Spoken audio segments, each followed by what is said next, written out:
Hello, everybody. Hello, hello, hello. And good evening. Welcome to the Once Upon a Die playthrough of Relics of Rajavihara. That, for those of you who haven't seen the box before, is this guy. Oh, that's remotely embarrassing. Sorry, just had a little bit of random dangling tissue paper. Anyway, this is Relics of Rajavihara. This is a game I am really looking forward to playing on this stream. It's something very different compared to everything that I've done so far. It's much more puzzly. Well, it is a puzzle game, and that's one of the things that I really like puzzles. When obviously I adore very heavy thematic story-based games, but I also really enjoy puzzles. Puzzles hook me in so easily, and I saw this on Kickstarter, and I just really like the look of it. So I approached Joe Slack, the designer, and he has very kindly sent me a pre-production copy of the game to look at on this stream. So that's what we're going to look at today. Good evening to TWFX Twink and to Jen. Hello to you both. Or Twin K, I guess. TWFX Twin K. Nice to have you both here, and a few more people, I'm sure. It always seems to take Twitch a little while to catch up with me on how many people I've got watching. Anyway, so this is a Kickstarter preview. This game is on Kickstarter right now. Everything that you are going to see tonight is not a final production copy of a game. This is all in pre-production. All of the components are going to change, or are potentially going to change before the final production copy. And if you look up in the top left-hand corner of your screens right now, you will see the Kickstarter link, which I am also going to throw out, if I can remember what my Nightbot link was. It was this, Relics. There you go. They're in. Anyone who's in chat right now, I apologize if you're watching this on YouTube after the fact, because you won't see this. But if you're in chat right now, you will see the link to the Kickstarter. Please feel free to go and check that out. I will talk about what the Kickstarter options are a little later, once we've had a look at the game. But just to re-clarify that, nothing that you see tonight is in final version or is confirmed in final version. Everything is subject to change. I will also add, because this is a puzzle game, I am going to put out, and I will try to remember to put this up at a few points during the stream, spoiler warning. This is a puzzle game. Once you have seen the solution to a puzzle, you've seen the solution. Now, I'm only going to play through a small percentage of the game. I'm going to do, the way that this game is laid out, it's a campaign game, solitaire only, and there are 5 floors made up of 10 levels each. And I'm going to play through the first 3 levels of floor 1, and then Joe has also sent me some of the content that's going to be going in as a bonus for the deluxe edition that's available on Kickstarter, and I'm going to play through one of those, and that I have never seen before. So we will see how that goes. I'm not a bad puzzle player. I'm not a great one either. So we'll see exactly how that plays out. But that's what I'm going to be doing tonight. But spoiler warning. I'm just going to throw that up there one more time. Spoiler warning for anybody who doesn't want to see. That's yes, the real Shaddam the Fourth. Love the Dune reference, by the way. But the real Shaddam the Fourth points out they'll probably forget in 6 months. That's reasonable. I'm also saying that for anybody who watches this on YouTube after the fact, because this will go up on YouTube. Let's just see. I've got a lot of comments coming in here. Also, welcome to everybody who's watching me right now. TWFX Twin K says, looking forward to this. The only other game I can even remember playing that's even remotely like this one is Rush Hour, and I played that like 25 years ago. Yes, I used to work at Snakes and Lattes, and we had a copy of Rush Hour kicking around that I dug out every now and then and just threw on a table for 20 minutes just to kill some time. Obviously not on shift. But yes, I think this owes a little bit of its biology to Rush Hour. But it does something. It's to me, and Joe, if you're watching, I hope this is an okay description for you. This reminds me of the kind of block puzzles that you see on mobile games right now. I feel like I've played this kind of thing on my phone, or I have seen it as a mini puzzle in an RPG. I wouldn't, this is the kind of thing I'd expect to run across in a random dungeon in a Zelda game or something like that. That's what this reminds me of. I have personally never seen this kind of thing on a board game before, and I'm really excited about the fact that that's what's happening here. Let's see, what else have we got? Real Shaddam the Fourth says, I backed the print and play because I abused my credit card with other Kickstarters. I wholeheartedly understand. Yes, that's a very, very logical move. TWFX Twin K is already backed for the Thrill Seeker. Yeah, excellent. Twisty Little Passage is my #1 game of 2020. I don't know if I've seen that. I'm going to have to look at that. And JSlack22, that is Joe Slack, the designer of Relics of Rajavihara, who will hopefully be catching me if I make any mistakes during this. I'm feeling pretty confident. I've played through the first 2 floors in their entirety, so I'm fairly familiar with the mechanisms, but I am going to be playing with blocks. This will make sense in a minute. I am going to be playing with blocks I haven't seen before. So we'll see how all this goes. But if anybody has any questions, please feel free to ask me, of course, but also ask Joe. Especially once I get onto the Deluxe Puzzle, I have a tendency to zone into puzzles a little bit, and I will be trying to keep an eye on the chat, but I would also not be remotely surprised if I kind of lock myself in for a little while. So, thank you to those of you who've come along to watch today. I hope that this is going to be fun. A couple of little bits of... a few bits of admin just before we get started. Firstly, welcome to Once Upon a Die. If you haven't watched me before, I am a solitaire gamer. I'm a very big solitaire gamer. I have been for a long time. And I started a podcast called Once Upon a Die, which has been on hiatus for a couple of years, barring a couple of episodes. And I want to bring it back, but it involves putting people around a microphone in a small space. And so I can't really do that much right now. I'm looking at more remote options. But in the meantime, I'm streaming solitaire games, and that's where this comes from. Real Shaddam Fourth says, I'm a solo extremist. Excellent. I like your style. And TWFX and I can't say that quickly. TWFX Twin K. I'm just going to call you Twin K.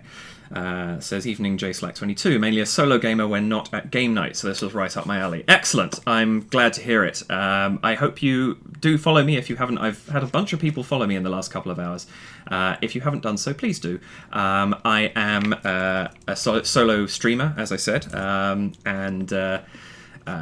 this is something I'm really starting to work on, and I did this as a stopgap till the podcast could go again, and I'm loving it. So this is something I'm going to keep going at.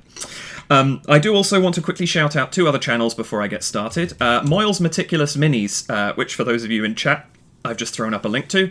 Scott Moyle is a wonderful miniature painter, and he does, I think it's 4 or 5 hour streams a week, and he paints miniatures to an extraordinarily high standard. If you're in Toronto, he works for the Guild House, which is a new board game cafe that just opened up on St. Clair, I believe, and he's just painted through 40 of the 61 miniatures that come with the new Warhammer 40k Indomitus.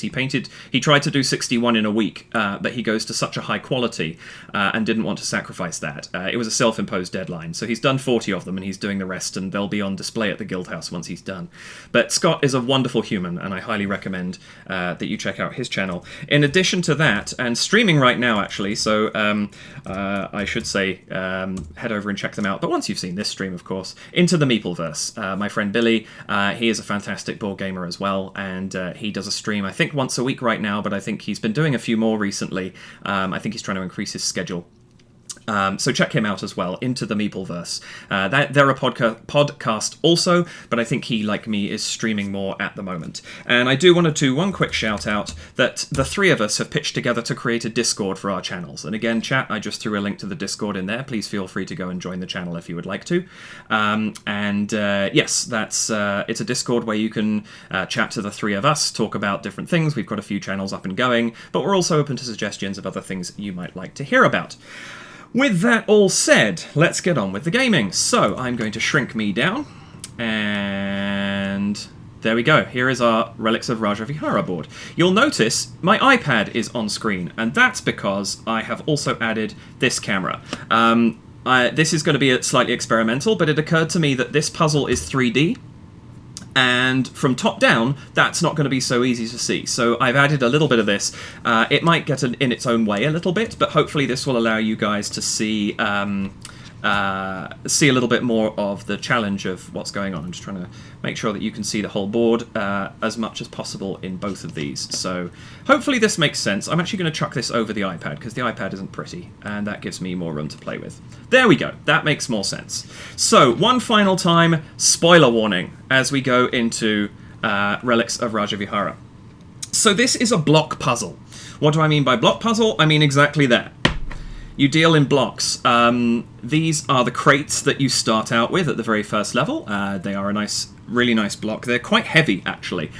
Kudos to Joe, and I assume this is going to be pretty much compulsory for the final product in order to kind of get the sensation, but also the mechanisms to work right. But these blocks are quite...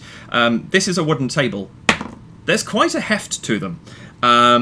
You can roll them like dice if you want to. I'm not going to because I don't want to strip the paper off Joe's components. But they are a really, really nice thing to play with. And they really add to what this game is all about. And to begin the game, I mentioned earlier, this is a campaign game. I have these guys. Where am I holding this to see it? This envelope. These are going to be, obviously, again, not final components. These are going to end up being boxes in the final game. And in actual fact, I stole an image from the Kickstarter. Here's an image of sort of like a, what I'm guessing is a render of what the game will ultimately look like. So you can see there's nice boxes for each of the, sort of as things progress, the different levels that you go onto. As well as you can see there, the cubes look a bit more like crates and different shapes and things like that. So just bear that in mind while I'm playing through this, that there is a high quality involved in this that obviously will be higher than what I'm working with right now because, again, pre-production. But we are going to be manipulating these blocks in order to achieve our objectives. The majority of the time, at least as far as I've played so far, those objectives involve these gems. You are trying to get to the gem. So far I have only seen one gem on a level. I've played through the first 20 levels, which is the first 2 floors in completion. And I've only seen one gem on a level. I'm guessing because there are 2, there will be times where 2 gems will need to be found. Quick thing here.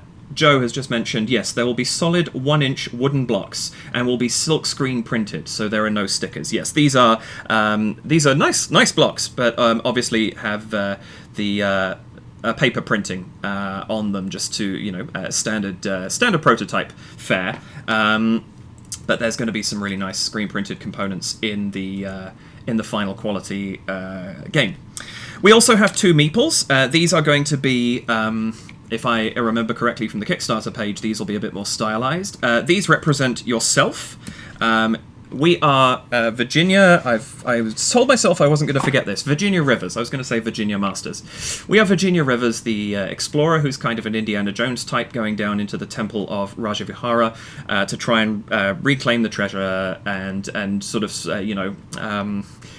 support the cultural importance of the temple. At the same time, Professor Montalo, who is the nemesis in this game, is attempting not only to get into the temple and take the treasure for himself, but also to summon the spirits of Rajavihara and control the world. Needless to say, we don't really want that to happen.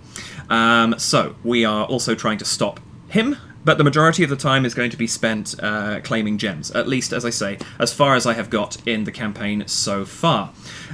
Quick question gone out here. I am repeating some of these questions so that my YouTube viewers later on down the line get an opportunity to catch up with what's going on. I think it was DVC Bear, asked about... add-ons like a neoprene mat. Joe says, we discussed this, but the concern was the difficulty of sliding the blocks. They do. What we're going to be doing in this is pushing blocks around, and they move. I know this isn't the final quality, but this is a beautiful component that slides around very easily on the paper or the cardboard that I have to play with here, and I'm sure on the final production copy will move around just as easily. And it's a tactile element to this game, which is really, really nice, because you are pushing blocks around, and being able to actually do that feels great. So, as I mentioned, I'm going to have these envelopes. I am not going to open any of these per se. I'm going to take some components out of them for the deluxe mission that I do. But right now, just know that there are 4 of these. Floor 2, 3, 4, and 5. There's also floor 1, which for the purposes of the pre-production is just sent as a little Ziploc with the cards that you need to do this. But each one, as you'll see, is quite thick. and it contains a new set of blocks, and I really, really like that about this. The campaign logic is fantastic, because as you progress in the campaign, you unlock more stuff. So the whole of Floor 1 just deals with crates. Floor 2 then introduces boulders, and so on and so forth, and you'll face off with ice, with fire, and with water. So two things I really like about that. One, lots of different types of block, which means you can kind of play with different styles of play and different challenges in there. And two is earth, air, fire, and water. Air, I guess ice, earth, ice, fire, and water. But I love anything that... The four elements is a theme I like. The seven deadly sins, the four elements, collections of things like that. The four horsemen. I love that kind of theme in a game, so I enjoy that is present in this. Anyway, how this works is, first of all, you are going to turn over a reference card, and I'm just trying to decide which camera to show this on. I'll show it up here. This is the reference card for Floor 1, and it simply tells you that on Floor 1 you're going to deal with crates that can be pushed in any direction. And that's it. That's all you know for Floor 1. So, these are our crates. What does it mean when it says they can be pushed in any direction? Very literally, just that. The meeple here, there are two meeples, as I said. The one for the professor is static. He doesn't move around the board, but he will sit there, and there are objectives in the game where you might have to drop a block on him to slow him down. Which I guess thematically is kind of the equivalent of causing a rock slide in the tunnel behind you or something like that. We're not actually dropping a block on his head, but it slows him down and you're kind of keeping him at bay. He doesn't move. Your meeple is, in some ways, and I do not mean this in any way to be disparaging, it's actually a really cool feature, it is an optional extra in a way. You can play the entire game without putting the meeple on the board, but the trick is, you can move a block as long as your meeple can stand in front of it and there is nothing behind it. So if I put my meeple here, I can choose to push the block one space this way, and the meeple will follow it. Or if I'm here, I can push it one space this way, and the meeple will follow it. I'm going to try and manipulate this with my left hand, just so you don't get my wrist in the way the whole time. For example, if I push the block this way, and now it's here, I can't get round the other side with my meeple, which means I can never push it back this way again. It's stuck against this wall. I can go up and down until I box it into a corner, and now that block's not going anywhere. I'll show you down in this corner because you can see the whole corner. I can't get behind it. It's stuck. And that's one of the challenges in this, is not getting yourself stuck and being unable to move a block that you need to complete a level. If that happens, you just reset the level and start again. You can't lose one of these levels per se. That's the point of the puzzle. You get trapped and stuck and you can't kind of progress from there. However, it can be really useful to know where you are, because there are scenarios where, for example, you might get a setup like this, and it's important to know where you start. With a one-block thing like this, maybe not so much, but if these are 2 blocks high, knowing that you start in the middle as opposed to round the outside is actually extremely important for the logic of the game. So that's really, really valuable. It's a great, simple means of knowing what is going on the board at any given moment. So I found myself for Floor 1 not really using the meeple that much. I think I was just doing the puzzle in my brain and moving blocks around. But as soon as Floor 2 came around, which introduces an immovable block, knowing where I was at any given moment and whether I was going to trap myself became extremely useful. Other things, if there are 2 blocks on top of each other and I'm standing here and I push a block, what actually happens is I push this block here out, and everything that's above it drops down. So I'm not pushing the top block, I'm pushing the block that I am on the same level as. So if this was the case and I pushed, this one moves and 2 drop down. And in that case, of course, the meeple doesn't follow the block because there is still something in his way. Note, I cannot move this block here at the bottom. I can't move that because I can't push it this way. I could come here and push it away from me, in which case the top block will drop down. Or the other thing I can do is climb up a level. You can climb up and down 1 block. So all of your movement is essentially an inch. It's 1 block space up and across. From here, I can push this block this way and it drops down here instead, which achieves a similar effect to pushing it from underneath, but I've taken the one off the top, which might be important when there are multiple block types. In addition, if I had another block here, I can push this block and it will move along and stay on top. And that is going to be, you'll see very, very quickly how critical it becomes to be able to do that, and to create snake chains that you can move a block along while keeping it at a certain height, something like that.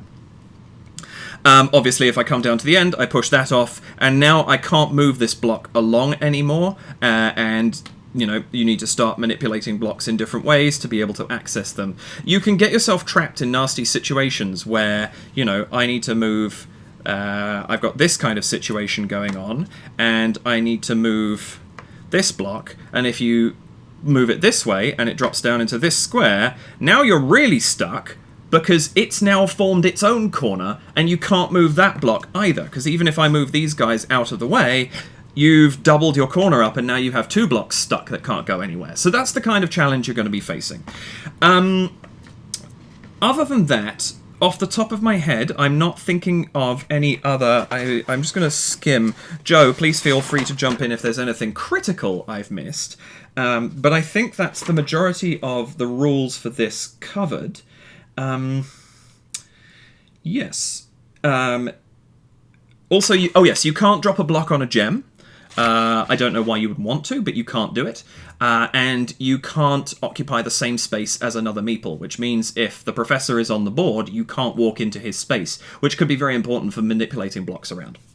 What I'm going to do is I'm just going to jump into, like I said, I'm going to cover the first 3 levels of floor 1, just so that you have a gist of what's going on. I don't want to spoil more than that in this game, so once I've played through those, I'm then going to go in and tackle one of these deluxe scenarios and see how it goes. Couple of comments coming through. Jen says, I just had an image of a flower pot being dropped on our nemesis' head.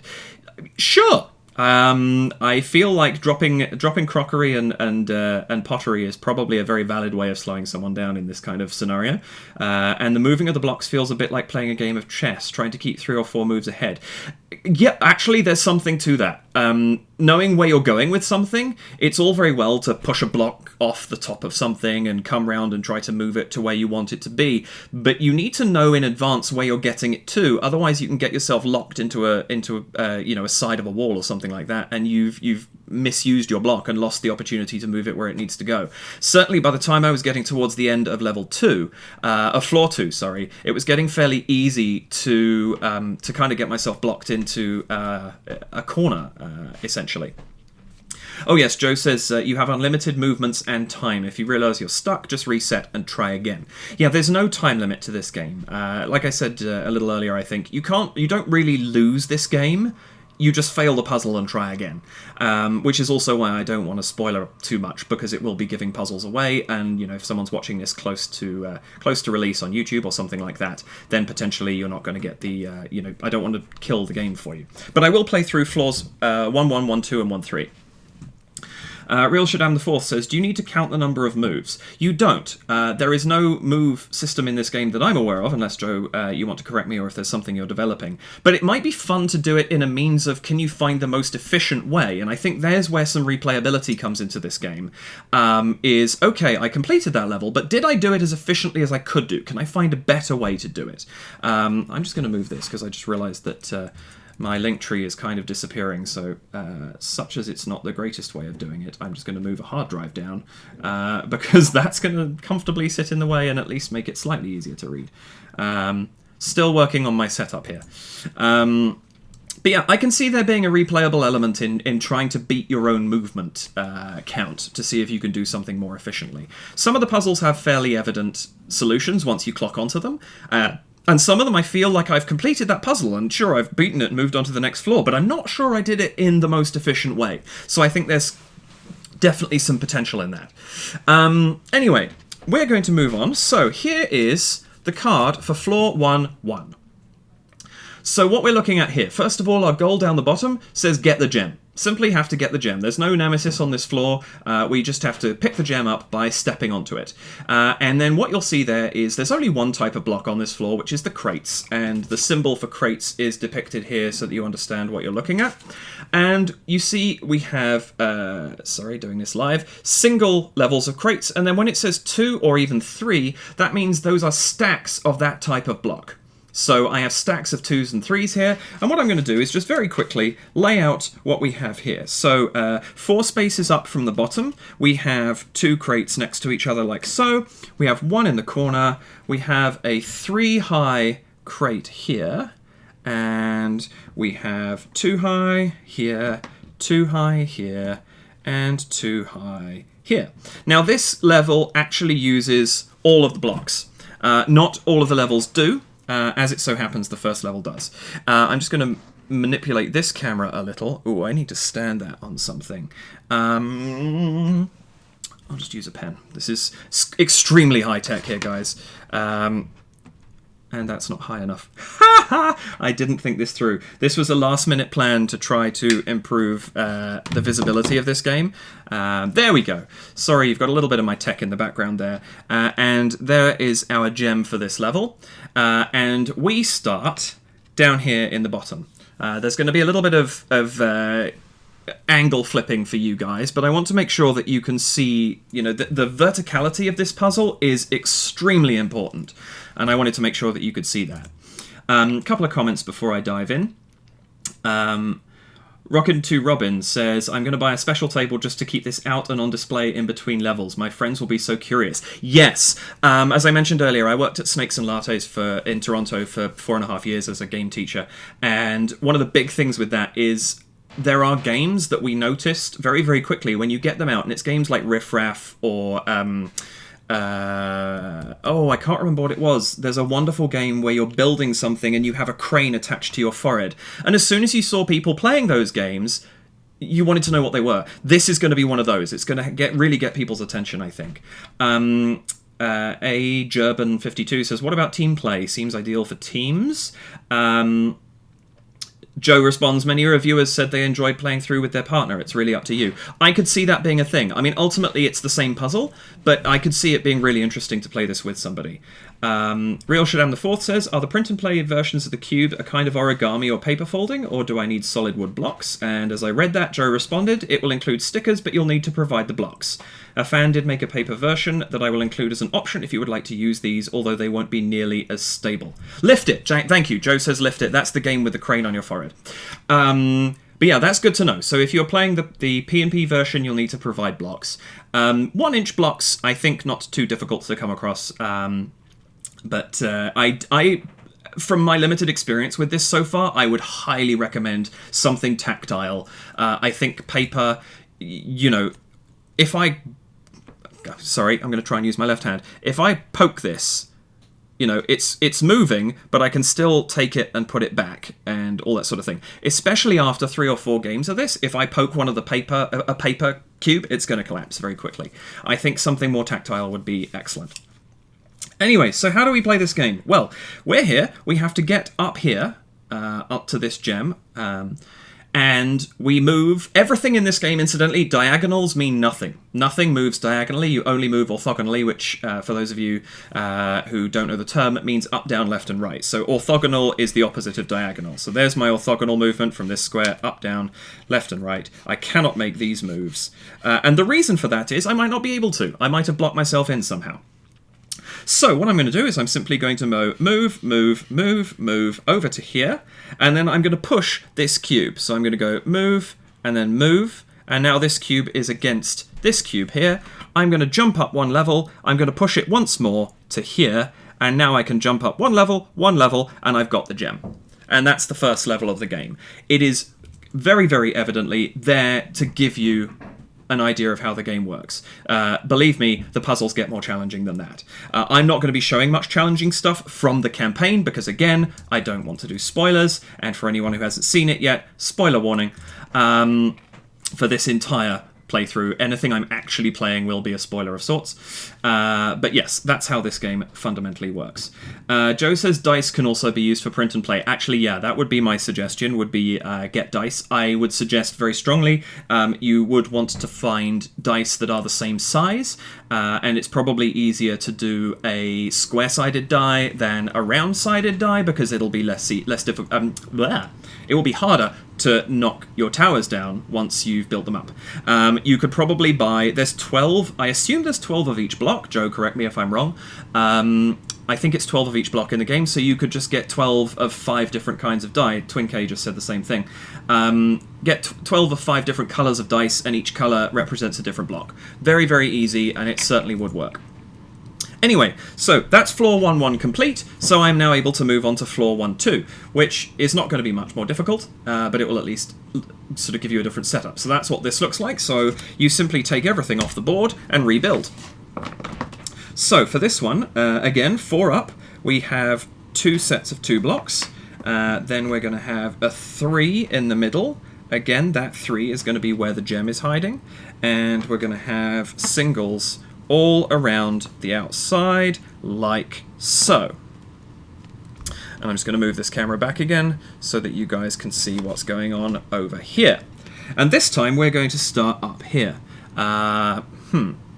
Camera, this is the advantage at least of being able to have this on as an iPad. Excuse me, sorry for anybody who doesn't like the motion, but if I do this way around, then I'm just going to shift this all very slightly.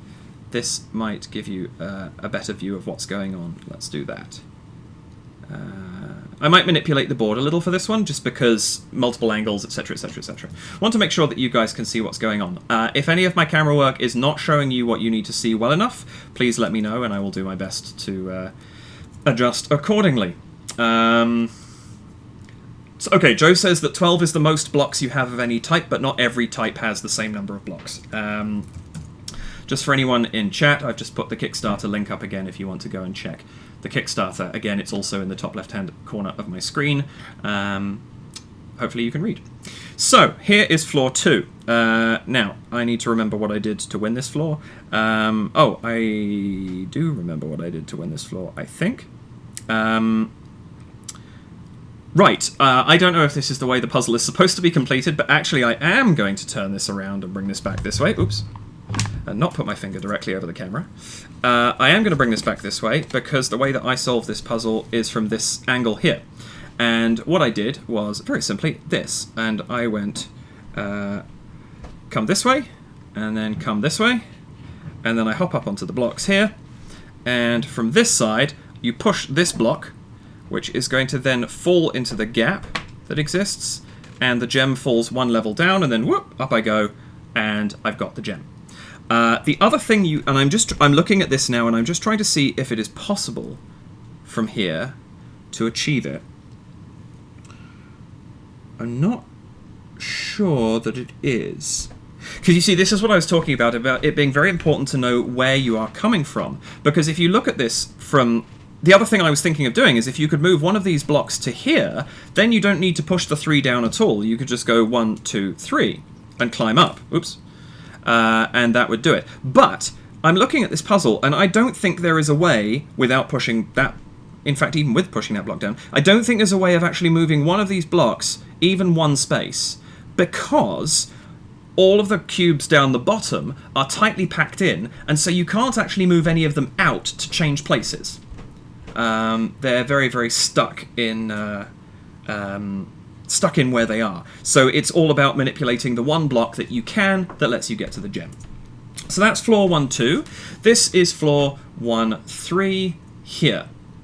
And this is going to be the final one that I do. And the puzzle is not dissimilar, but it proves the point of the use of knowing how to manipulate blocks. So I'm going to do that. There's a 2 here, and there's a 5 here. And the gem is on top of the 5. I'm going to very, very carefully... And this is where paper would really let you down. Is I don't think I would be able to rotate this comfortably with paper. And I'm going to start over here. And I don't know whether anybody in chat has guessed this already, but your answer is going to be move here, jump up 1 more, and then we're simply going to push this block out here, and this drops down, and then we're going to put this block out here, and this drops down, and then we step up, and we've got our gem. So that's the basic puzzle premise. Now, the other things that you can get involved in, and I'm just going to see if I can mock something up very quickly. Let's say something like this was more the setup. I just made this up. Joe, I sincerely apologise if there's a puzzle that looks something similar that I haven't seen yet. I don't think there is. Let's say that this was the way that things are set up. Would be something like this. I could come in here and I might push this block out. No, I wouldn't. I'd come in here and push this block out, and then this drops down. And then I'm going to come around this side, over there, and bring this block to here. And then I'm going to come back round to this side. Sorry, no I'm not. I'm going to come into this little gap here, and I'm going to push this out. And then I'm going to come over here, and I'm going to push this block 2 this way. And then... Sorry, trying to do how to show this well. And then I'm going to jump up here and push this along. And then what I could do is come down here, push this out, push this down to here, tuck it in here. And obviously to do that, my guy has done this movement. And then come along here to there. And then he's going to come back to, hop up here, push this along one, and then I can just jump up like so. Obviously, there is zero need to do that with this puzzle. I'm just demonstrating some of the logic that is in the game before I go on to the deluxe puzzle. Joe says that one was actually stuck against the wall. Oh, did I misplaced something at some point? Oh, the guy that was here. You're absolutely correct. It was... Yes, I just defeated my own point by trying to demonstrate something, and I was thinking about the demonstration. But yes, I could not have moved this guy out of here. This one, however, would have done. That's me making a puzzle up on the spot and not really thinking through the logic of what I'm creating. This is why puzzle games are hard, people, because the designers have to make sure you can actually complete the puzzle. It's a tricky thing to do. I have a great deal of respect for people who design puzzle games for that precise reason. I will put a note of that into the Klingon subtitles of my YouTube video. But yes, that's the general premise of what I was trying to demonstrate with a mistake on my part. Rockin' to Robin says, you're doing a great job presenting. Thank you very much. I really appreciate it. Oh, here we go. There's a thing. I think I missed a few things here. Sorry, chat's going very quickly. I'm still relatively new to twitching, and I haven't tinkered as much with some of the OBS setup, and one of the things I haven't done yet is have chat on my screen. That's something that I would like to do. I know people who've done it. I just haven't got around to fixing it for myself.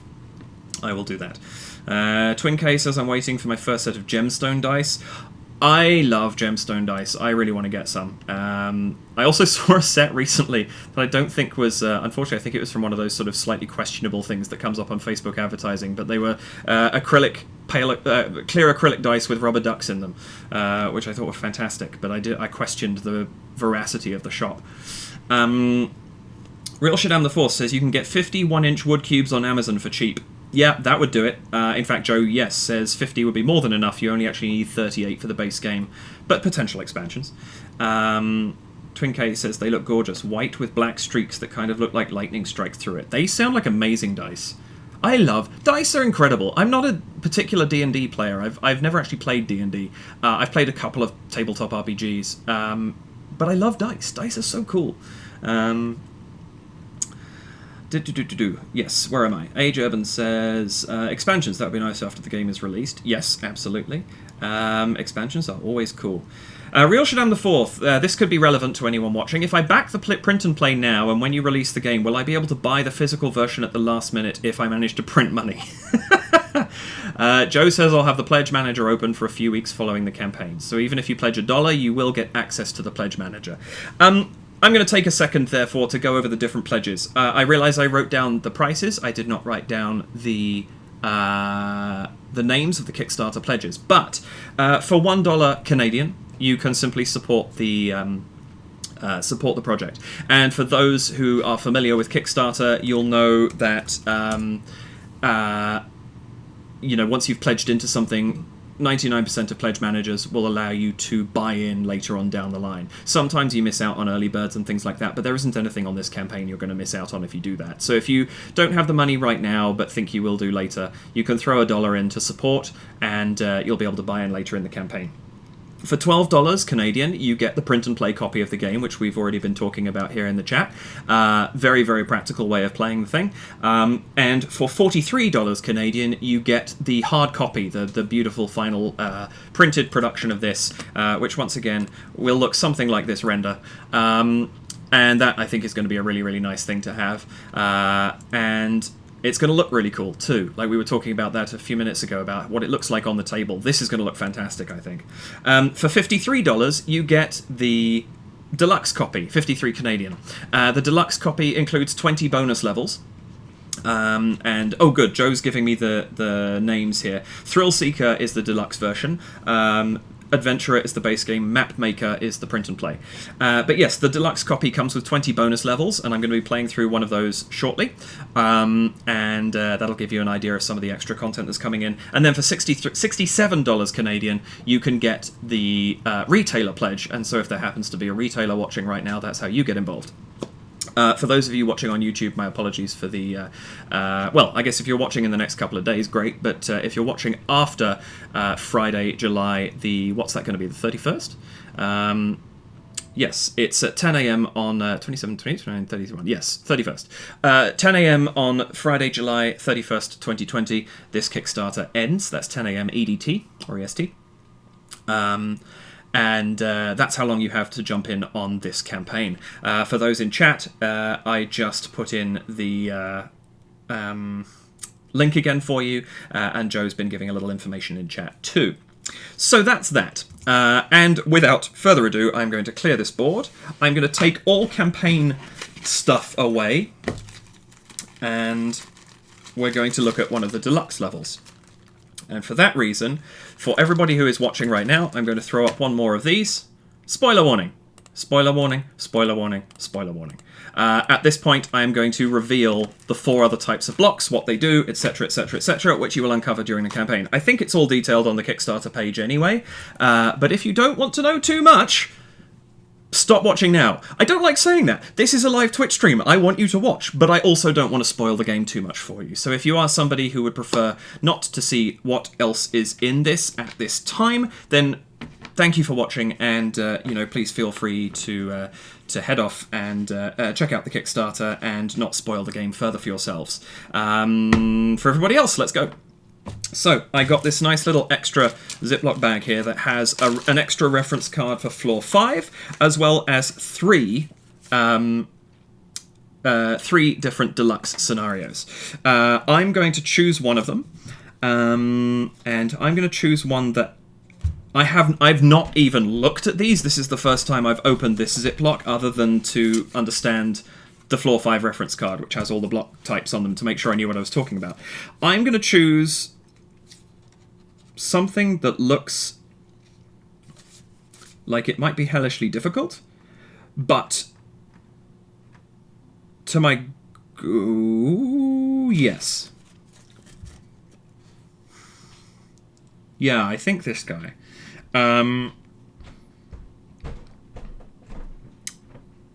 Because this demonstrates all 5 block types in one level. So this is called Playing Hard to Get. I have a feeling that the name of the level is going to give me a hint as to what I am running into here. So I'm going to set this guy up. So we're going to have just 4 regular blocks, which are going to go here. I start behind them, the gem starts over here, and now I start revealing the additional block types. First up, we have Boulders. These come in Floor 2, and the deal with Boulders is you can't move them. Which is an interesting challenge when, like this, they start on the bottom level of a stack. Because now I can't do my pushing out from the bottom trick to get to the top of this stack. I have to come up with something else. So, that's what the Boulders do. If there was something... This won't be shown in this game. If there was something underneath a boulder, so if it looked something like that, I can push that crate out, and then these guys slam down, and they're stuck there. They're not going anywhere. So you can manipulate what's underneath them, but once they're on ground level, they're not going anywhere. From Floor 3, I'm going to bring out the ice cubes. I need 2 of these. These are the ice cubes. I really love this little piece of artwork on the ice. Ice is, as those of you who are gamers and have come across this kind of puzzle before, you might be expecting what comes next. Ice, when you shove it, doesn't stop until it hits something. It will just keep moving until it runs into something. From 4, I'm going to bring out fire. Fire is nasty. Here's our fire blocks. Fire is nasty because you cannot stand on it. And anything that you push into fire gets destroyed. Crates and ice that you push into fire are destroyed. And we're going to start with 5 fire, like so.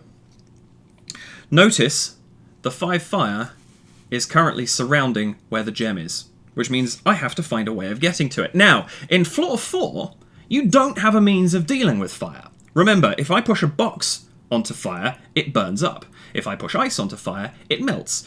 I can't push boulders. I mean, obviously, if I dropped a ruddy great big rock on a fire, it would probably go out because you'd starve it of oxygen or squish it flat. But you can't move them. That's where floor 5 comes into play. Floor 5 is water. And we're going to start with 3 of these. You cannot stand on water. You can move it, but you can't stand on it. But if you push water into fire, the fire is extinguished. And that's the thing that we're going to have to do here. There's a whole bunch of comments I've just missed. Let's see what's going on. Age Urban says, or AJ Urban, I guess, "You're brave could be embarrassing." Very true. I did. That's why I wanted to start earlier by saying, yes, I'm not necessarily the world's greatest puzzle player. We'll see how this goes. Twin K, "Oh boy, we get to backseat solve for you when you're stuck, lol. I may well ask for that." Jen says, "Does that make us backseat puzzle solvers?" It does. Real Shaddam the Fourth, "Can I use real ice cubes instead as a form of timer?" Oh, that would be hilarious. And DVC Bear, no, sorry, Twin K, "Only if you use a flaming cube for the fire." DVC Bear, "Sorry, meant game boxes. Deluxe." Oh, that's a separate question, I think. Real Shaddam the Fourth, you could. Joe says you could see if you can beat a whole floor before the ice cube melts. Stop tempting me to do crazy things. That would make for an amazing stream, says Real Shaddam the Fourth. The burning and melting board game. And apparently I've got an unofficial raid because I don't have raids enabled. Oh, that's novel. How did I turn that off? Or am I supposed to turn it on and I didn't? Yeah, like I said, I'm still learning Twitch. I will look into raids once I'm done with this stream. But thank you guys for coming on over. And Billy says, "This looks fun." Yes, this is very much fun. That, by the way, everybody, is Billy from Into the Meepleverse, which is this, for anyone in chat, I just posted the link to his channel again. Highly recommended. He just finished playthroughs of, I think it was The Crew and not Phase 3, Team 3, and something else I missed at the beginning. But welcome over, and Greg, thank you guys for coming and joining. So, for those of you who have just joined me, this is the Relics of Rajavihara, and we're attempting one of the deluxe. I played through the first 3 levels of the game. It's a 50-level campaign.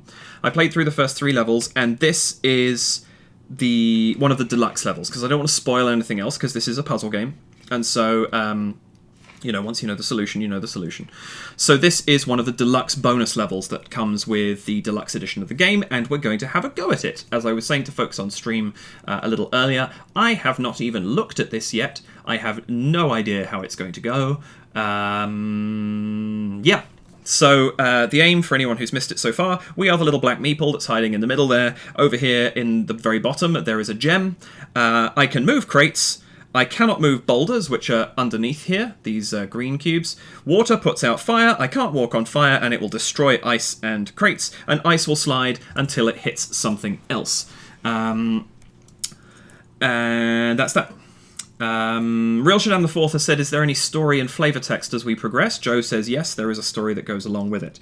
There's a hint to the story in the rules that I have that just sort of talks about you being there and Professor Montalo being there to sort of face off against you and to for you to try and stop him in his tracks. But I'm assuming from what Joe is saying there that there is going to be more story, obviously, and presumably maybe when you open each box there'll be a little bit of flavor text and things like that. But that is not present in the edition I am playing right now. Okay, let's have a go at this deluxe puzzle then, shall we? So, looking at this right now, the obvious thing is I have to get this water cube to put out that fire cube so that I can step through the gap and collect the gem.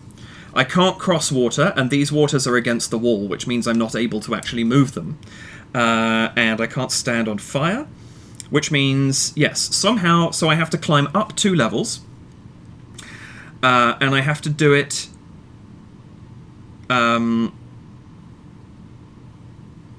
with the blocks. I mean, I could use ice, but I don't see how ice is going to be useful to that. Do I? I think what I need to do is the little chain that I demonstrated earlier, I need to get this block to here, because the one thing I haven't mentioned yet, you cannot do is you cannot move a block up.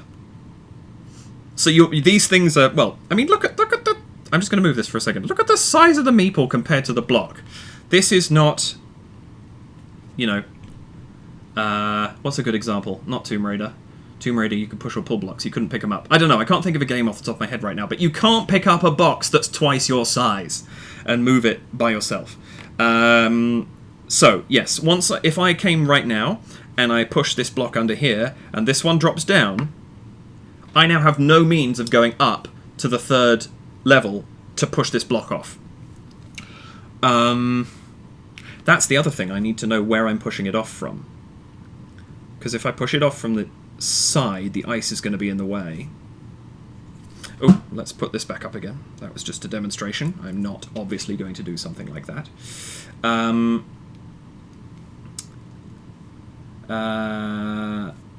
Somebody has said something. Next stretch goal? What was that for? Following on from our discussion, AJ Urban says you need a fireproof and waterproof game board as an add-on.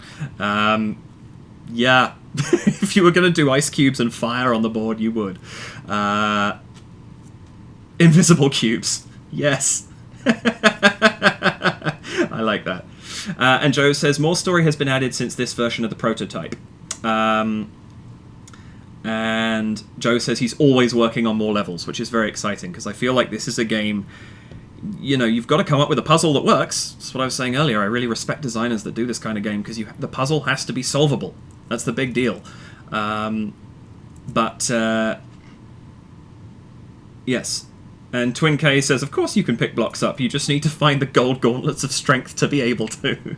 That would actually be entertaining. Would be having like the fantasy version of this, where you have single shot cards that let you do crazy things like, I don't know, punch a boulder out the way or lift a crate up a level.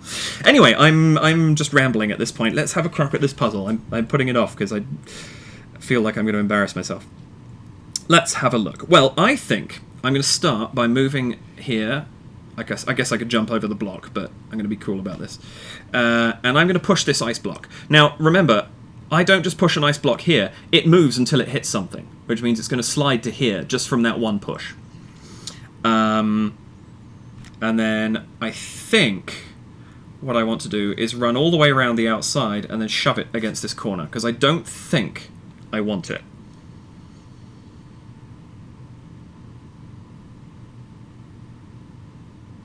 I may be wrong, because I've just noticed one flaw with my plan. Okay, what I was going to do, and I'm going to play this out just to see where I'm going to go wrong, was then come back down here, push this guy out, and then come here and push it that way, and then hop over the top and push this guy down and push it this way. Because what I can then do is I can jump here on top and move this along one. The problem is, I now can't move this block. This was the trap I just spotted. Because I can't get behind it. You know, even if I push it to here, I can't step on the fire to move it this way. Which is what I need to do to... Well, obviously I go this way around the outside. But that stops me from being able to do that. So I think actually after all of that, I do need the ice blocks. Oh! Okay. Backing up a step. So if I leave... If I go back to here... Okay, I think I've got this. So if I move to here, and I'm going to push this to here, move here, push this to here, then I can run round the outside and shove this ice block, and it's going to stop when it hits that crate. Then I'm going to run all the way around the outside over here, and push this way, and then shove it in this gap here. And then I'm going to come, hop over the top, move this way, come around the outside here, move this way, and then jump up. And I'm going to push this along by one, and then I'm going to push it along by one again. And here's my next trap, because if I push that water cube off, it's going to be stuck against that wall. Okay. Progress. But not what I need to do. Twin K says, I think those ice blocks are key for getting to the water. I would agree. This is... Oh, here's an interest... I didn't even think to ask this question of Joe. The Real Shaddam the Fourth says, does the manual contain the solution? And Joe said the solutions are not provided. They actually mostly have multiple ways to solve them. That is very interesting. Okay, so that... I mean, yeah, ultimately, where's the fun in cheating? It's... Not that it's cheating if you're really frustrated with a puzzle, I understand that, but I don't think this is the kind of game where you're going to bang your head against it for long enough to feel like you need to cheat. I don't think. Okay. Reset. And this is why you want to keep your guide next to you, because you can just quickly reset and go again. So, back to our original state. Twin K, you are absolutely correct. Yes, the ice is critical to solving this. I am sure of that now. Because ultimately, the moment we get the water...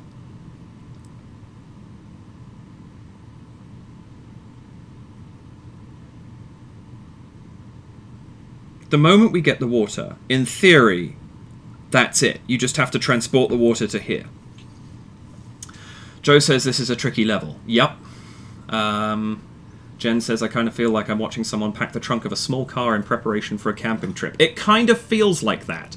I don't particularly like camping, but I've packed theatre sets into cars that aren't really big enough to hold them on many occasions, and it's exactly what this feels like.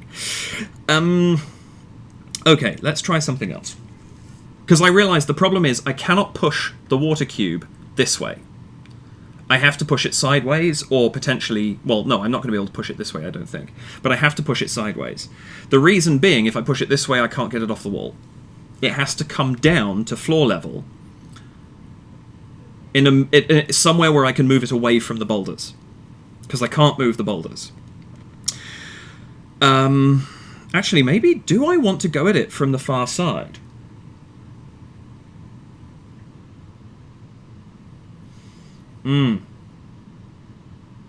This is really... I think I'm right in the sense that ultimately what I need to do is I think I need to get one of the crates here and push that way and sacrifice that crate. And that's where I'm struggling, is how do I then navigate getting around the corner? Because I have to get around the corner.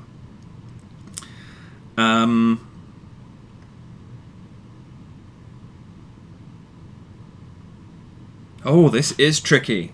Can you push the ice block with a crate stacked on top? No. Greg, for reference, anytime you push a block at the bottom of a stack, everything above it just drops. So if I push this crate in here, it goes through to the other side, and the one on top just falls down. So No, unfortunately you can't. That would be a nice challenge.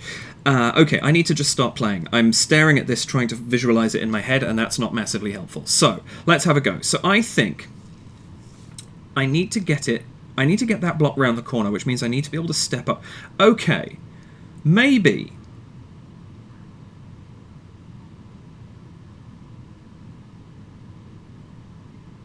Maybe what I need to do, so I come around this side, come around to here, and I push this into that ice. Then I come back around here, and I take this, and I move it to here. And then I make the sacrifice play for this block, and I push it down, and I push it across. So that brings me down to here. Come around the side, push it in that way. Then I'm going to come up here, and I'm going to push, and I'm going to move to here, and I'm going to push. Then I'm going to move to here, bring this block out, hop over the top, and move it this way. Because what I can now do, oops, is I can now hop up onto this ice cube and push this block over to here. And then... Nope, that doesn't work. Because I can't get a block to this square here, which is where I need to get it to pull that off.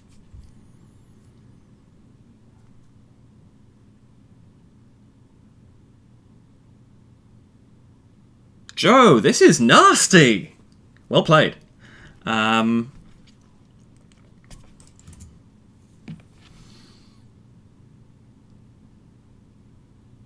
He says so close. Okay, so I'm on the right track. I really believe I'm on the right track with this, but how do I get a cube? I have to get a cube around the side. That's the only way to do it. Here's an interesting question from a designer's perspective, and I don't want you to give me the answer right now. I might text you for it at some point. Do you have all the answers written down?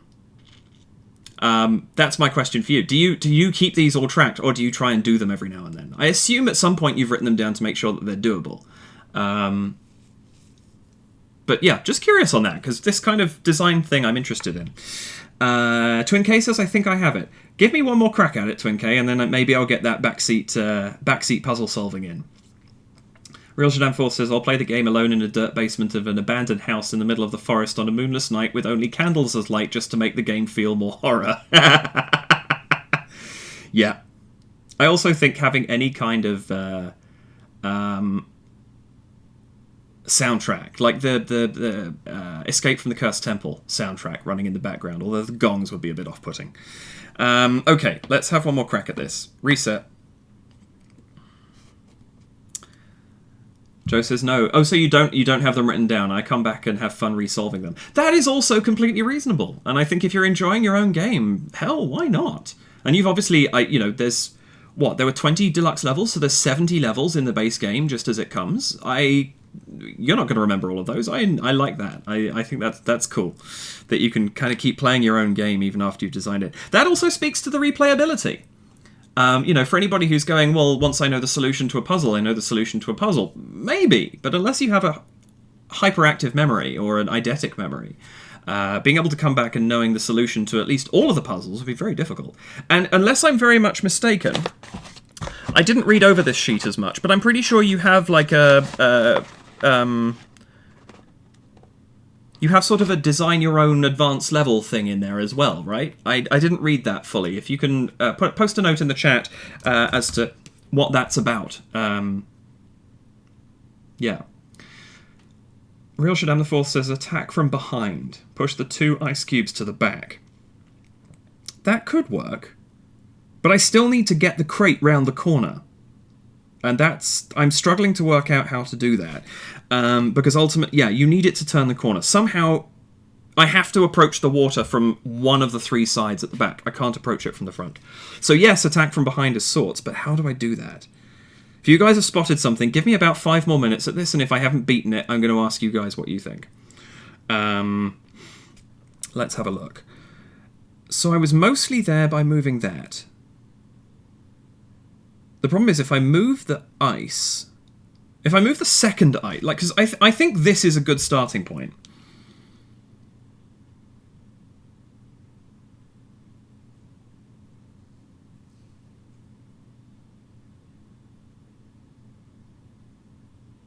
So Joe, for the benefit of my YouTube people, Joe just said once you finish the campaign, you open a secret box, which must be the 6th box in the in our image here. There are 6 boxes there, but only 5 levels. So that was, I figured that was either deluxe content or something else. And he's saying it lets you replay some of the campaign levels with all new combinations of challenges. Everyone feels totally different. Interesting. I'm guessing some of those are probably the 2nd gem as well. Yeah, for those of you who joined late, there's a 2nd gem in this game, and I've played through the first 20 levels of it, and I haven't seen a use for it yet, so I'm guessing things get tricky. So I'm going to say that my first move is going to be to do this, because I think that has to go there to be able to move the blocks efficiently. Maybe this doesn't need to stay there. Let's move this to here again. I think that's right. I think this setup is right. I think there's somewhere I need to go from here. I push that, I push that. If I do this, and then push it to here, is there something I can do with the ice?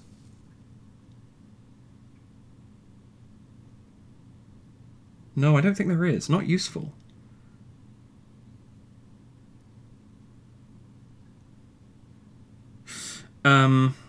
If I slide it this way, and then slide it this way, then it just gets stuck in a corner.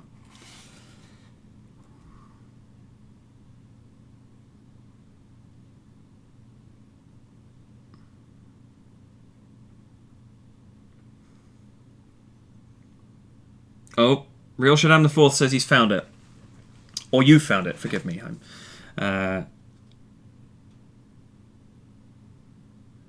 And Jen says if you moved one of the ice cubes behind the water stack, then pushed the water towards the fire and moved away. Yeah, that's something like where my brain's at right now. I feel like this is most of it. I really do, and I cannot find... I know I'm kind of doing the definition of madness now because I've just repeated myself. But I feel like there is something to do here that I'm missing. And I can't quite work out what it is. Oh, actually, I don't need the ice here. Or do I need the ice here? Oh! So from this point, I move this block to here. Then I can come here, move this block to here, move this block to here, and then jump up onto the ice and I move this guy to here.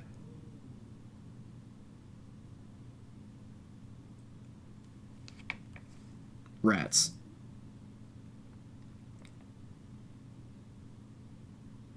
Now I can't move that way.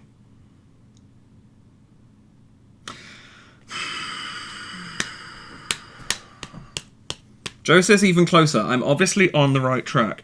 I could move this here and catch this block of ice if I moved it this way. The problem is then it was going to get stuck against the wall because I can't get this block away from the wall, away from the fire in any way. But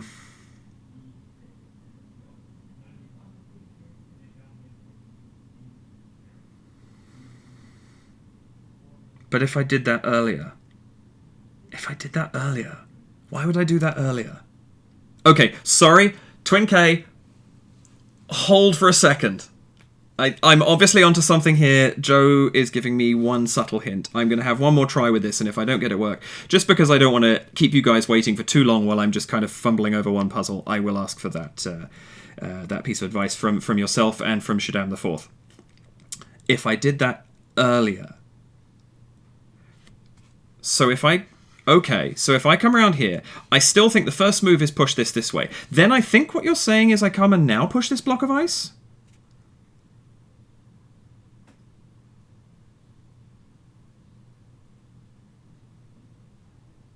Oh!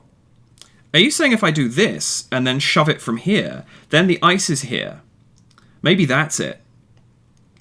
And then I make the sacrifice play with this box as I was doing earlier, and then I can hop up and move it along, and then I hop up and I move it along.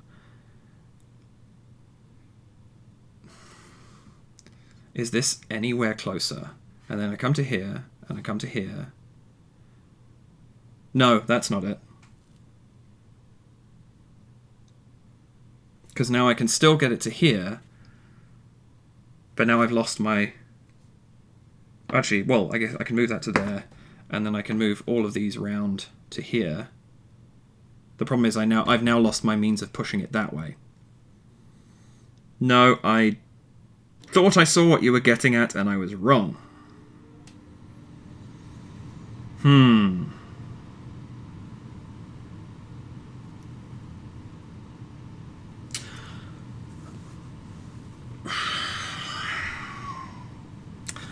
Alright.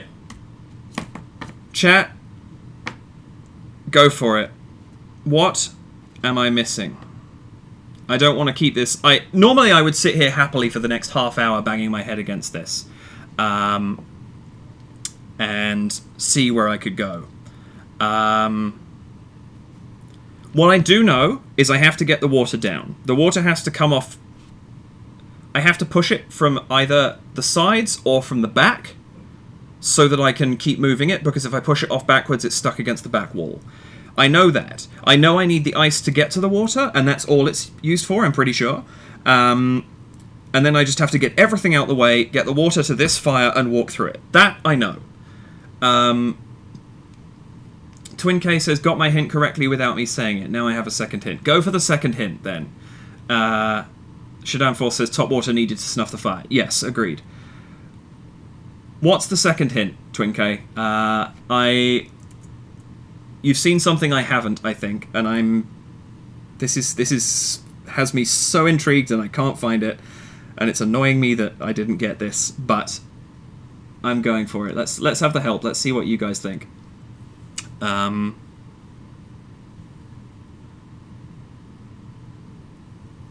The 2 ice cubes should be in line like that as usual. You're doing everything correctly, but there needs to be a second sacrifice play with a crate. Oh, interesting.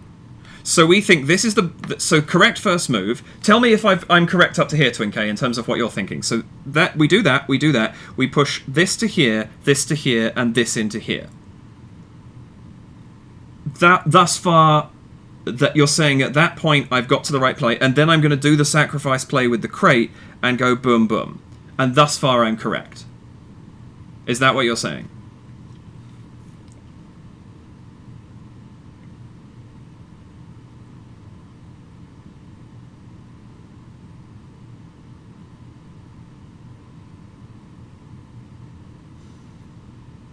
Second sacrifice play with a crate.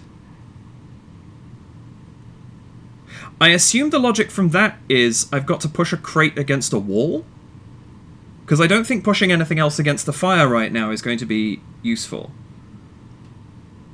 Correct, yes. Okay, so we're going to do that, and then we're going to bring this guy out here, and I'm going to move that to here. So you're saying now there needs to be another sacrifice play.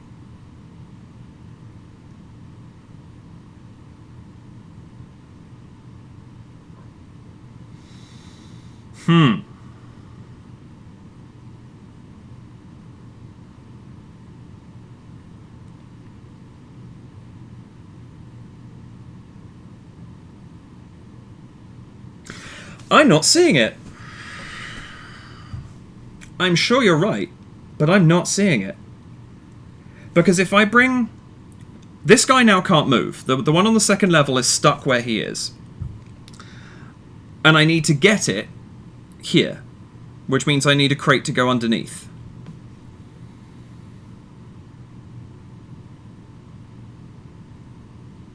And I can't just push it off the top. Because, like, one thing I could... I'm just going to sort of save this state for a minute. One thing I could end up doing is bringing this crate round to here and pushing the ice against it. Which gives me a step to shove this, but it's going to drop when it comes to the other side. I have to get something behind it. And that's where I'm struggling. Is how to get something behind it. Do not move the second level crate until you absolutely have to.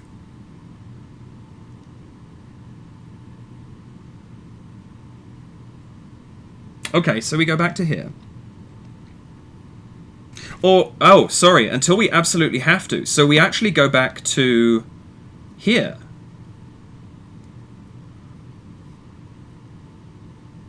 what did we do? We did... That went against that. That went against that, and then got shoved in. So this is where... The ice was where it needs to be.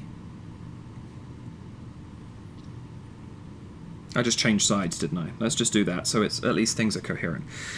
I have to move it one step, I think. Otherwise, I can't move anything else. This has to go to here. This has to move along. This has to go to here. Oh! If I move it early, is that what... Because I could move it to here.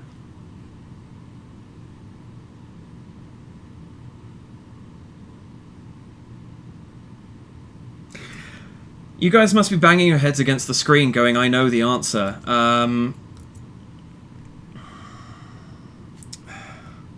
If I move it to... Even if I move it to there, I just can't see how to get a crate around the corner. Don't move it until you have to. Sacrifice play with another crate. The problem is if I sacrifice another crate, I don't have enough... I can't see how I have enough crates to make this work.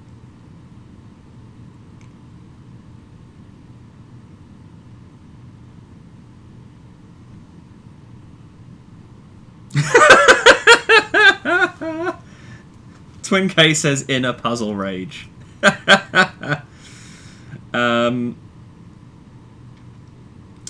Greg Chandler Burns has asked, what's the timeline after the Kickstarter completes? Joe says delivery by, I think you mean March 2021, rather than 2020.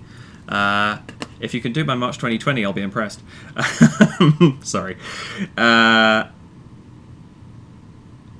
Okay, cool. And Shaddam Forth says, I would start from behind at the back. Twin K, you know what?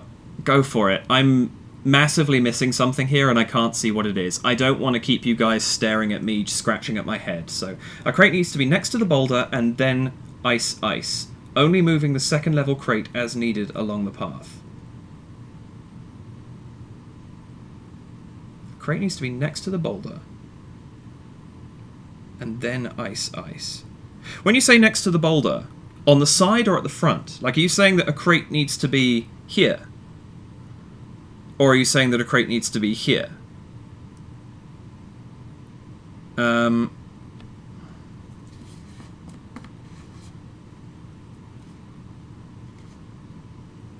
if I go from here, so we know that or I'm pretty sure that that's correct, that's correct, that's correct, and then that's correct.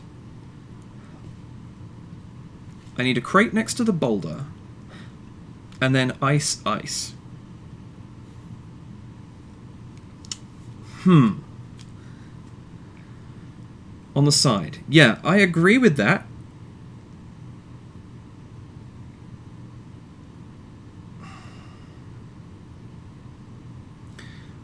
So I need to get that there. I need to get it here, ultimately.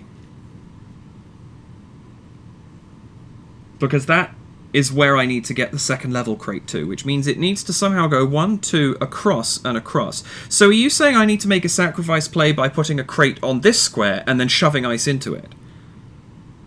The problem is if I don't see how to do that, because if I've got here, I have to move this away 1. And the problem is, as soon as I move this crate anywhere, I can't step up to push it.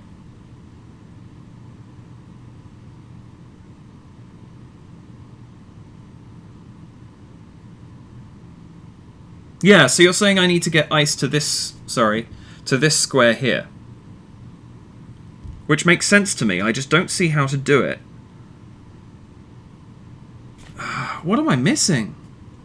Guys, sorry, this is driving me completely loopy. Joe said these extra challenges were going to be real hard, and he was not lying. Twin K says, this is where a second sacrifice crate will be needed after you no longer need it. The problem is I don't see the point where I don't need it. Because, right, from here, I have to shove it that way.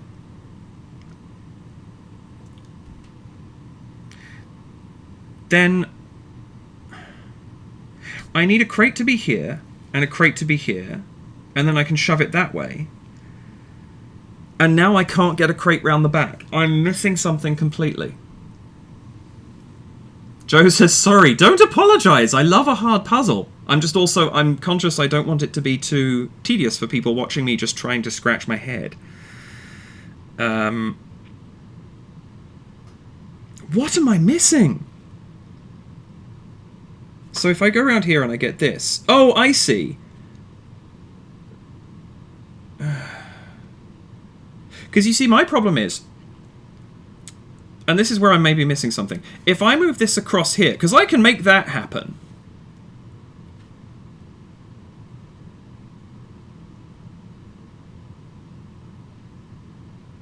Real Shadam the Fourth says Ice Sea. Yes, thank you very much. Oh, what?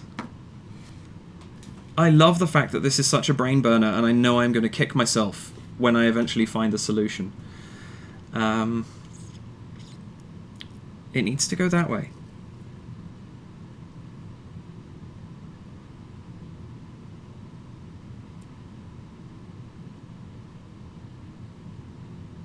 So what you're saying is I need to get ice to where this crate is. And I need that crate to be up one. I see the potential for a sacrifice play, but I don't see how to make it in a way that lets me make that adjustment. Real Shadam the Fourth says a real fire would eventually run out. That's true, but we are also trying to stop a manic professor from destroying the world, so I guess there is that. Twin K, any further suggestions? I am so sorry, I am blanking on... I get what you're going for, and I'm blanking on how to achieve it in a way that lets me still move the second level box.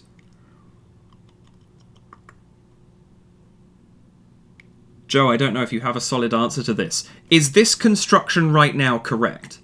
Have I screwed up a step before this, or am I good from here? Joe says there's no shame taking more time to figure this out on your own later. Absolutely correct. I think it's more just, I think it would be fun for people to see the solution, but maybe you guys are happy just seeing where things are at right now. If that's the case, let me know. If you'd like to see the solution, I'll keep going for maybe 10 more minutes, 5 more minutes, 5 more minutes, I think.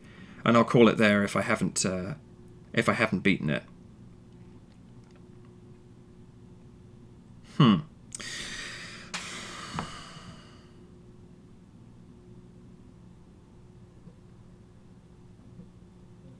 Twin K says, throws hands up into the air, wishing I could just take it into my hands. I know, I'm so sorry. I really appreciate your hints, and I'm sure you are banging your head on the screen. This is one of those things, I've watched people on Twitch play games I have played, both board games and video games, and I just can't understand how they can't see the response to a puzzle.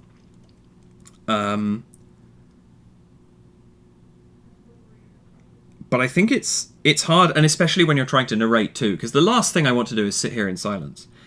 I wonder if I would be having this much challenge if I was just, you know, doing the one thing. Probably, honestly. Probably. I have a tendency to bang my head against puzzles a lot before I find the response.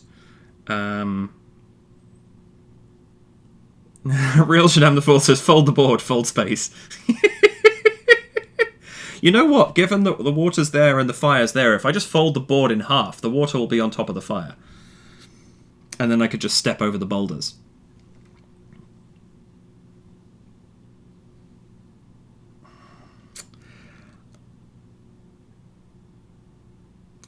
If I move... I can't move the ice right now, because if I move the ice right now, I'm going to lose it. I can't move this crate currently. This is the problem. I don't see a world where I don't need every block that I have there right now. Twin K asks where the darn portal gun is they have lying around. Yeah, I would love one of those now and then. Okay. If anyone can give me a move at this point that I am not seeing, and I would love it if there's something glaringly obvious that I'm just banging my head against. Please do let me know. Otherwise, in a couple of minutes, I think I'm going to call this. How many different science fiction things can we fit into one conversation for those watching on YouTube later? We've had comments in the chat on portal guns, on folding space, on L-space portals, on TARDISes. I am enjoying all of this.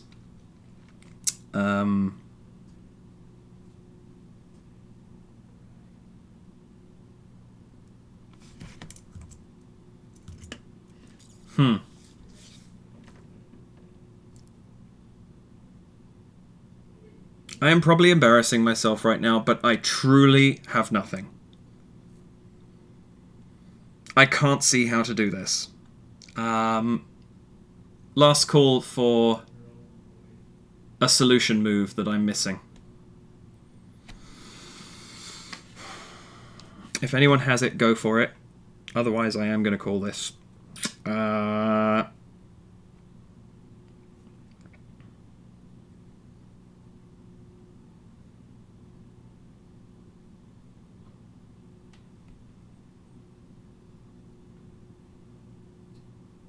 Hint, there are a couple of water blocks you haven't done. Oh, for heaven's sake, you can stand on the water blocks! No, I can't stand on them.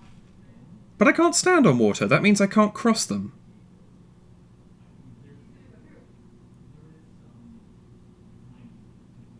I can push them, but the only way I could push them would be into the corners, right? Unless I'm missing a rule. Joe, please confirm that. I think I'm right in saying that's the only thing I can do with them right now, because I cannot stand on them. And therefore I can't cross over them either. I'm confirming that because I have not opened Floor 5. I have read the rules, but I just want to make sure that I'm not missing something because I haven't read a rule tucked away there.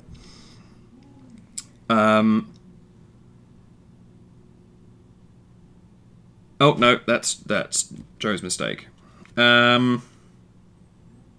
Yeah. I think I'm going to have to call this. That will therefore be my challenge for anybody who is watching this after the fact on YouTube when I post it, or indeed if you catch it on Twitch before it comes down. Let me know if you see the solution. If you do, if I find it myself, or if somebody can provide it to me, I will put it into the Klingon subtitles when I post this video. Don't solve it, it would be a spoiler. That's true. You know what I'm going to do right now? I'm going to put a spoiler warning up on the screen for the next 20 seconds. And if a solution is present, if I come across it myself, or if somebody else provides it to me after the fact, I will post it in the Klingon subtitles only during the next 20 seconds. For anyone who's watching this on YouTube after the fact, if you do not want to see the solution to this puzzle but want to hear my wrap-up, skip forward for the next 20 seconds. And I'm starting that spoiler warning now. Okay, that is there for anybody who doesn't want it. For the rest of you, if there is a Klingon subtitle coming up right now, that means that either I or somebody else worked out the solution. If that is the case, I will have posted it here. If there is no Klingon subtitle here, or if there is a placeholder, that means I haven't worked it out yet. Or I've worked it out and I've forgotten to post it here, in which case, my apologies. I think that should be enough time for a solution to be... No, you know what, I'm going to give it another second, just to give myself enough time to describe something, if there is something to describe. And with that, I'm going to take the spoiler warning away. Okay, that is Relics of Rajavihara. This little box here, by Joe Slack.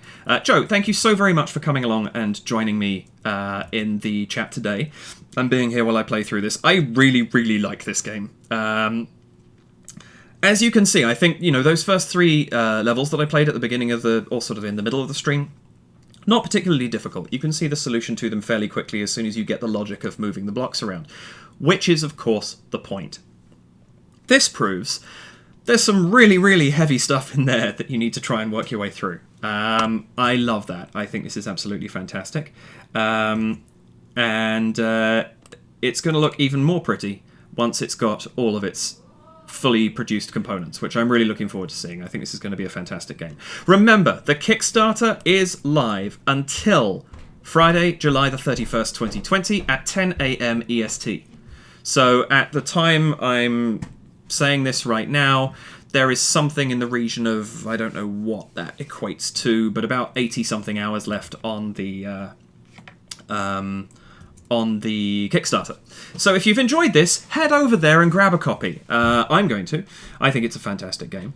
And it's also great. I really like supporting Toronto designers, and Canadian designers. Obviously, to anyone listening, I'm British. For those of you who may not know, I live in Canada now and in Toronto. I'm isolating in Brampton while quarantine is still in place. But Toronto is home. So I really like supporting people who are from there and who are from Canada. Canada puts out a lot of really good games, and I want to support that. So, go and check it out. If you are not in chat right now, where I just posted the link to the Kickstarter a couple of times, it's also in the top left-hand corner of my screen, and once I upload this on YouTube, which will hopefully be very, very shortly, it will be clickable in the description down there. I'm just going to bring myself up to be a little bigger while I finish out the chat. So that's that. That is a brilliant puzzle game that I really enjoy, and I'm looking forward.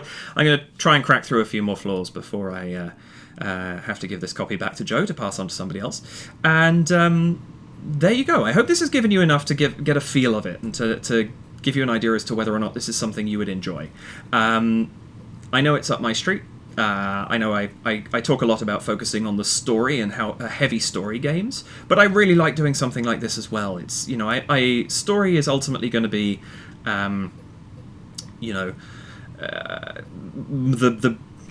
the big draw for me into a game, but a really, really good puzzle can get me every single time, and I think this is that. Remember, different Kickstarter levels, you can get this as a print and play if you want to, or you can go through to hard copy or the deluxe copy, which comes with all these bonus scenarios. Joe just posted, I'll double check this one. It's still going through final play testing, so I might have created an impossible puzzle. If I did, I'm really sorry, David. If that's the case, that's just fun, and again, that will go in the massive spoiler warning. If you did, then so be it. It gives me a little bit of sort of relief that you're sitting there and you're not immediately telling me a response of some really, really dumb move that I missed. And if you did, no problem. Again, this is why I respect puzzle designers. Puzzles are really complicated, and making sure that they work. I'm sure when you're working hours a day working out puzzles, if you have a moment where you move a block, like I did when I quickly did that demonstration of the chain system and I moved a block that was against the wall, I did not catch that I'd done that. It wasn't part of what I was trying to demonstrate, so my focus was somewhere else. I have a lot of respect for people who can check this all through and test it and what have you. But this is brilliant. So please do, go along, support Joe in his work. And if all you want to do is follow him and see what he does, go for it. And if you want to jump in on the game, do that too. I don't really call myself a review channel, but I'm not afraid to say when I enjoy a game, and I really enjoy this one. So there we go. Real Shadam the Fourth says the game where the puzzle plays you. Yeah, I've been played. Anyway, before I head out, just a couple of things. First of all, obviously follow my work on Twitch, please. If you're following me right now, I would love for you to join me on my Twitch community. Also, do check out Moyle's Meticulous Minis, which I mentioned earlier on. Scott Moyle, fantastic miniature painter, who does some fantastic streaming and sets himself some really bonkers challenges, which I always enjoy. And also into the Meepleverse. Billy was on chatting in a little earlier, and I think he was just sort of having this on in the background and is going to watch it properly later. But do check out his channel too. It's a fantastic Twitch stream for board games and things like that. And he actually did a Seventh Continent playthrough. He beat me to it. I've got a copy, but I haven't played it yet. That's coming for me down the line. He played through the Voracious Goddess, which is the first curse in that game. But it's a piece of solo content he did. And he's interested in doing more solo content, and you can find out a little more about what we do on our Discord channel. I just posted that link there, and in fact, I should add that to... I realise I haven't actually added that to my socials, which is something I really should do. I'm going to take the Kickstarter out now, because it has been... it's been there the whole time, and hopefully you'll have clicked on it. And I'm going to add to that discord.gg/FNY VCEE. And that is our Discord link, and that is a Discord for Moyle's Meticulous Minis, Into the Meepleverse, and Once Upon a Die. So please do come and join the chat over there and see what our community is all about. If you are not following me yet on Twitch, as I said, please do. If you see this on YouTube, please head over to twitch.tv/Once Upon a Die and follow me over there. If you are watching this on Twitch right now, please head over to YouTube. I just posted a link in the chat to my channel. I would love it if you would subscribe and follow my channel as well. I'm trying to build up both, obviously, and it's something that I post all of my Twitch content on YouTube. There's a couple that are still waiting in the wings. They're private videos right now. I was away for a week and I'm behind on my Klingon subtitles. If I've made rules gaffes, I prefer not to make the video public until I have corrected them in the subtitles. So I will get to that. Yeah, that's me. And also check out my podcast. Again, it's been quiet for a while, but I really, really love it, and I would love for you guys to check it out. One more time, there, for anyone in Twitch at least, is the Kickstarter link to Relics of Rajavihara. I really, really recommend you go over and check this out. And, yeah, there we have it. This has been Once Upon a Die. Thank you very much for joining me. I really, really appreciate it. This has been really good fun. Thank you, Joe, for sending me a copy of the game to play on stream. I hope that I did it justice. And I hope if I did trip you up with an impossible puzzle, that was of some help. And if I just missed an obvious response, then that's on me. And I'm perfectly willing to accept that, because as I said earlier, I enjoy puzzles, but I'm not always the best at them. So there we go. In the meantime, I hope that you guys stay safe, take care. I will be back later on this week. I have a couple more. I've got another Kickstarter preview coming up, and I also had a game provided to me recently by Atlas Games that's going to be coming onto the stream also. I'll be doing the Kickstarter first, because obviously time limits, and that will all be coming very, very shortly. So thank you guys very much. Keep an eye on my social media, the biggest one being at Once Upon a Die Podcast on Instagram. That's where I most regularly post, and I will always post the first announcement of a live stream there, usually only a few minutes before the rest, but it gets you in as early as you can. You guys take care, and keep rolling those dice until the game is done. Good night.